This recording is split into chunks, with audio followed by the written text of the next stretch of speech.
Hello guys, শুক্রবার মানে একটা আনন্দ আর প্যারা সবটাই একসাথে কাজ করে। আর এই যে আজকে রান্না করব খিচুড়ি। আর শুক্রবারে তো ভালো মন্দ খাইতে হয়। আর হাজবেন্ডে আবদার করছে আজকে ভুনা খিচুড়ি আর গরুর কলিজা ভুনা তো খাবে। তো সে আয়োজন হ্যার মন চাচ্ছে, হাজবেন্ডের মন চাচ্ছে বলে কথা, আর কোনো না। তাই রান্না করতে চলে আসছি। তো এই তো, এই যে এখানে অলরেডি আমি এই যে মানে ডাউলগুলা ভাইজা নিয়েছি। আর এখন এই যে পেঁয়াজ মরিচ আর গরম মশলা দিয়ে দিচ্ছি অলরেডি। এই যে অনেকটাই ভাজা ভাজা হয়ে গেছে। আর দিয়ে দিচ্ছি আদা রসুন।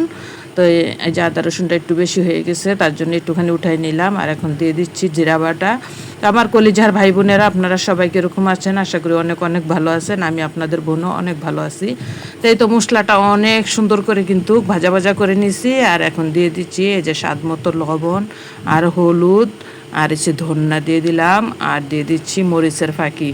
তো এই যে আমার মরিচটা কিন্তু এই যে অন্য কোনো মরিচ না, মানে সবসময় যে মরিচটা আমি নিজে হাতে ধুয়ে পরিষ্কার করে রোদে শুকিয়ে মানে ভাঙ্গায় নিই, ওইটাই মানে কালারের জন্য। তো অনেকে অনেক প্যাকেটের মরিচের ফাঁকি এটা সেটা দেয়। তো এমনিও কিন্তু আমার তরকারির কালার আপনারাই বলবেন যে সবসময় যে রান্না করি কালারটা কীরকম হয়। আমার কাছে কিন্তু অনেকটাই সুন্দর লাগে। তা আপনাদের কাছে কীরকম লাগে অবশ্যই জানাবেন।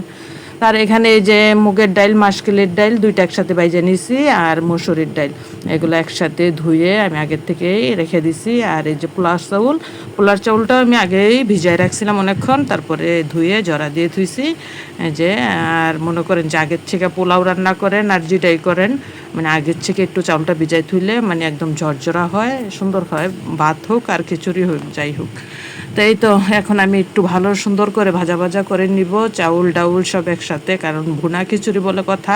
তো একটু সুন্দর করে একটু ভাজা ভাজা করতে হয়। আর আমি পানিটা আগে বসাইতে ভুলে গেছিলাম চুলায়। তো যাই হোক, বেশি গরম বলক আসে নাই, হালকা গরম হয়েছে। তো এই যে আমি পানিটা দিয়ে দিলাম।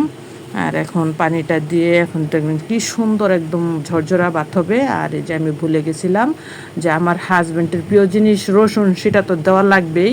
তো এই যে রসুনটা এখন দিয়ে দিছি, তাও সিদ্ধ হয়ে যাবে, রসুন সিদ্ধ হইতে সময় লাগে না।